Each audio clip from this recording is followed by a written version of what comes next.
Det var en gång ett litet knytt som bodde alldeles ensam i ett ensamt hus. Han var nog långt mer ensam än han trodde. På kvällen när han tände alla ljus och kröp in under täcket i sin bädd och gnällde för sig själv, för han var rädd.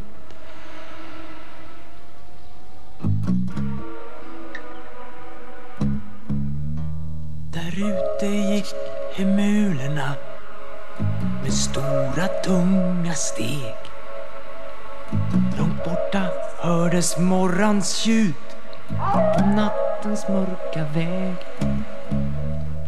Och dörrar stängdes överallt och alla lampor brann. Hos alla stackars skrämda kryp som tröstade varann. Men vem ska trösta knyttet med att säga ungefär: på natten blir det hemska, mycket värre än det är.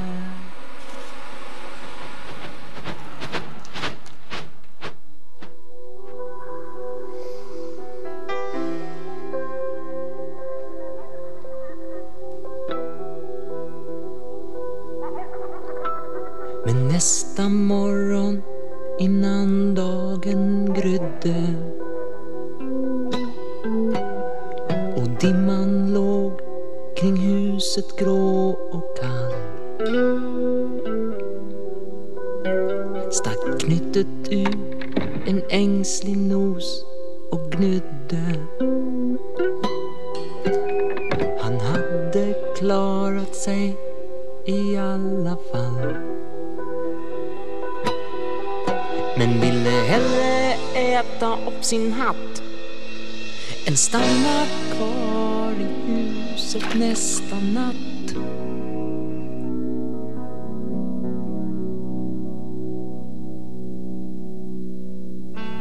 Och in i dimman flydde han, snart syns han inte mer. Och dörrarna står öppna och hans lampor brinner ner. Och knyttet sörjde efteråt och tänkte: jag var dum när jag lät regn och mörker flytta in i mina rum. Men vem ska trösta knyttet med att samma dag han flytt blev huset fullt av nya, mycket lyckligare knytt.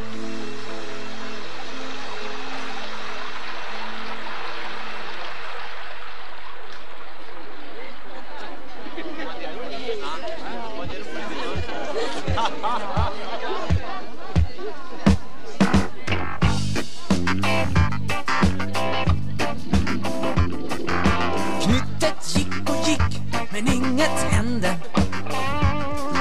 Fast det fanns fullt av folk på alla håll. Han såg ej till en enda som han kände, för knyttet var ett mycket ensamt troll. Och alldeles för blyg att säga hej: kan jag få tala några ord med dig? Och 4 billigfjonkor körde pistande förbi, och 2 små gröna ekipage med 8 chansori.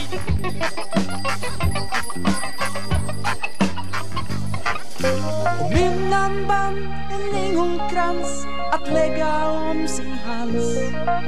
Men knyttet gick och gömde sig och syntes inte alls. Men vem ska trösta knyttet med att säga sanningen? Om du bara springer undan så får du ingen vän.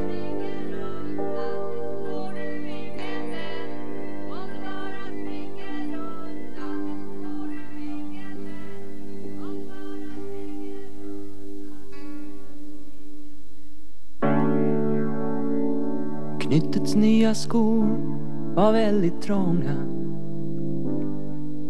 och kappsäcken var tung och solen sken.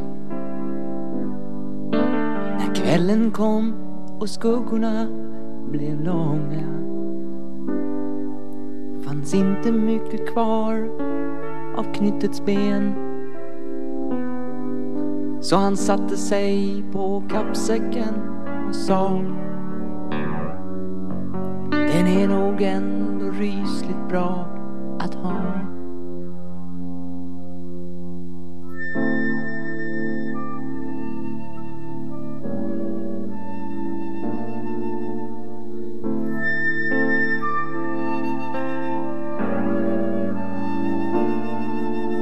Då flög en vind från havet in med lockande musik.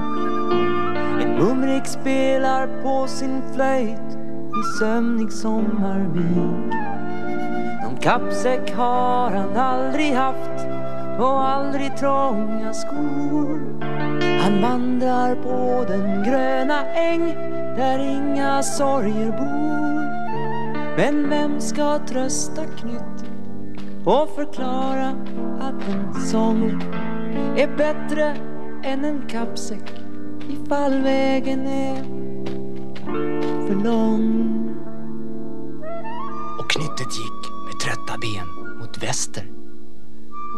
Han var så ensam som ett Knytt kan bli.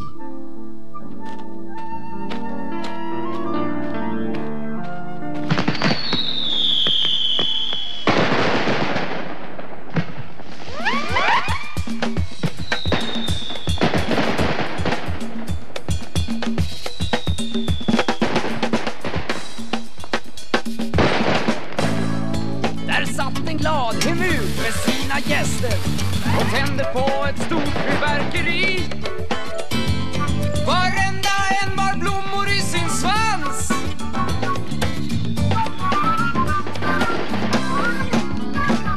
Och inne under träden var det dans.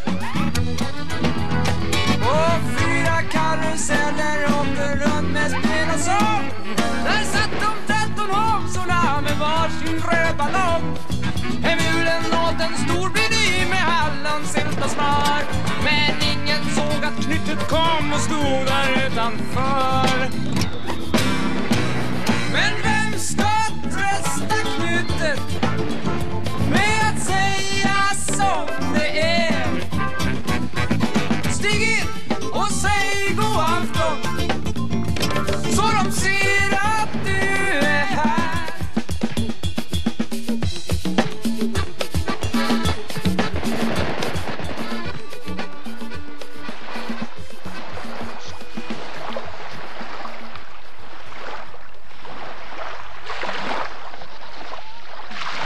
Så gick det lilla Knyttet ut på stranden och fann en snäcka som var stor och vit. Han satte sig försiktigt ner i sanden och tänkte: oh, så skönt att jag kom hit. Och lade vackra stenar i sin hatt. Och havet var så lugnt och det blev natt. Långt borta var hemulerna med stora tunga steg. Och morran var försvunnen, för hon hade gått sin väg.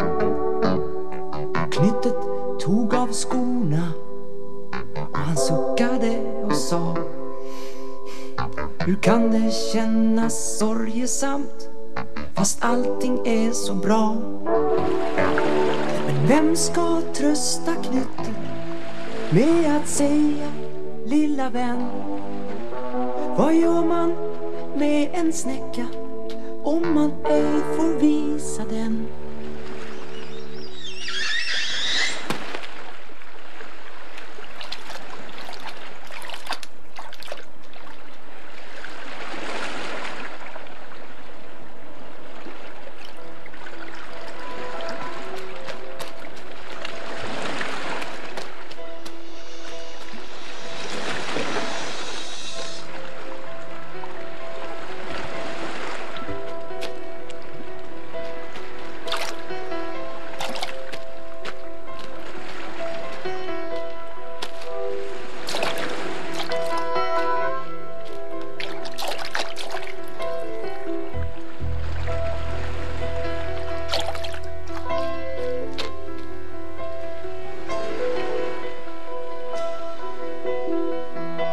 en sorgsen text och den var kort.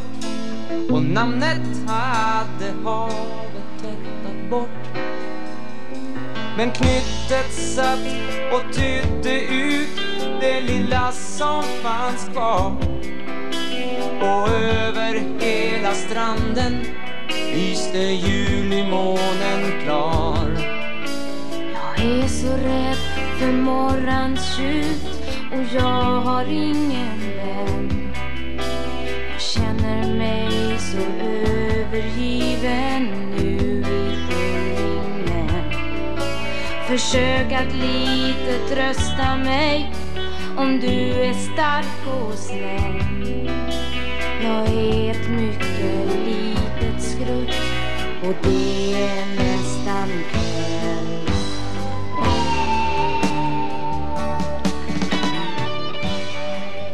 Och Knyttet gömde brevet i sin ficka. Det första brev han någonsin hade fått. Dessutom var det skrivet av en flicka. Och detta gjorde Knyttet mycket gott. Han blev med en så modig, stark och glad. Han tog ett kallt men lyckligt månskensbad.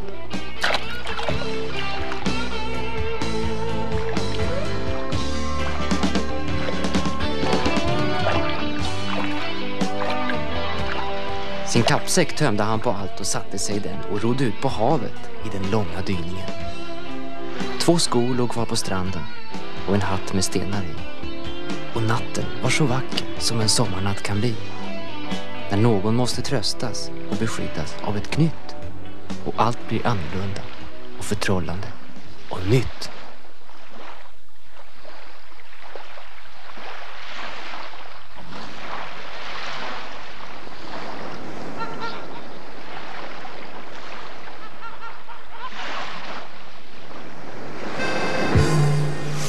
På morgonen var hela himlen mulen och stora valar blåste överallt. Och mitt i havet plaskade mulen och hojtade. Nej fy, vad det är kallt. Knyttet sa: jag tycker absolut att vi har träffats någon gång förut. En festklädd fillifjonka åkte vinkande förbi. Och 6 himmelsblåa båtar med 9 homsor i. Den 5:e homsan hälsade på Knyttet som skrek hej.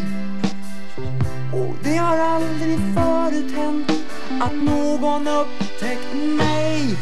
Tänk om man finge stanna för att prata lite mer. Men vem ska trösta skruttet om jag sällskapar med er?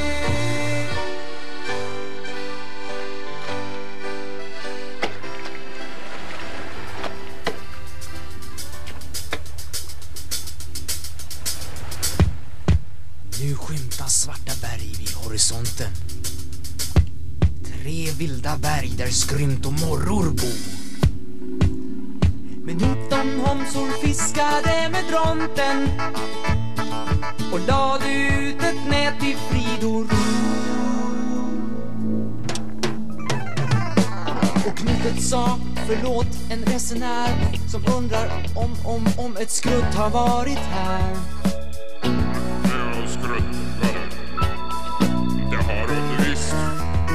Ett skrutt med trassligt hår blev alldeles ifrån sig och sprang hemifrån igår. Men vart hon sprang och var hon finns och var hon sist blev sedd, det vet det morgon. Jag tror att hon blev gräsligt rädd. Vem som tröstar henne, det är mera än jag vet. För jag är på semester och vill jag lägga nät.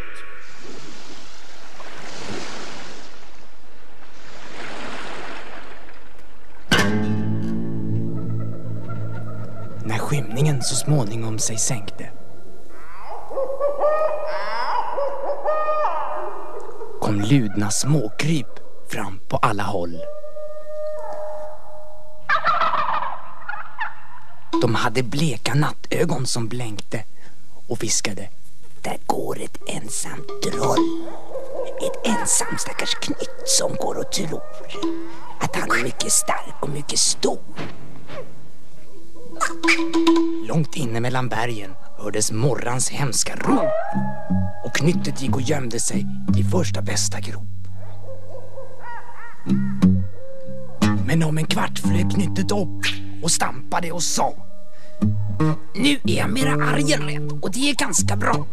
Jag måste trösta Skruttet, jag får inte vara svag, för hon är nog om möjligt ännu räddare än jag.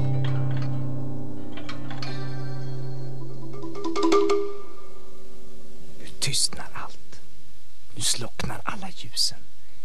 Där sitter Morran, ensam som ett berg. Och runt omkring är hela marken frusen, och själva månen tappar all sin färg. Och knyttet sa: det här blir inte lätt, för Morran är det värsta jag har sett.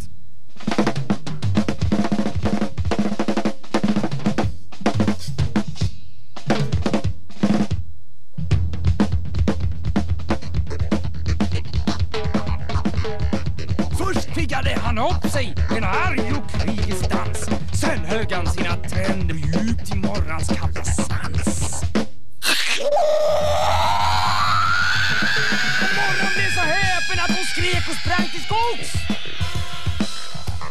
Och på en sten satt Skruttet och såg på när knyttet slogs.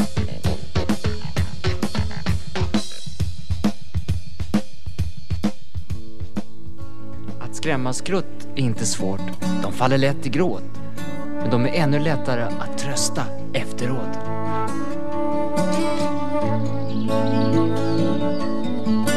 De såg under tystnad på varandra. Ett knytt, ett skrutt och sommarmånen sken. Kan hända knyttet inte är att klandra, för att han blev så svag i sina ben. Förlorad i sin blyghet sa han: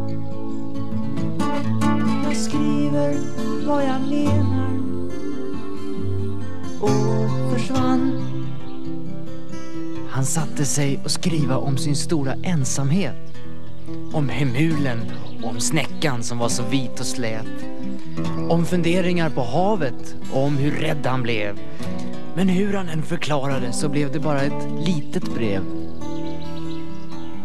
När Skruttet läst sitt brev med mycket möda, hon hade särskilt svårt med knyttets namn, blev buskens vita rosor plötsligt röda. Och Skruttet flög helt glatt i knyttets famn och viskade: glöm bort hur hemskt det var, och minns att allt det roliga är kvar.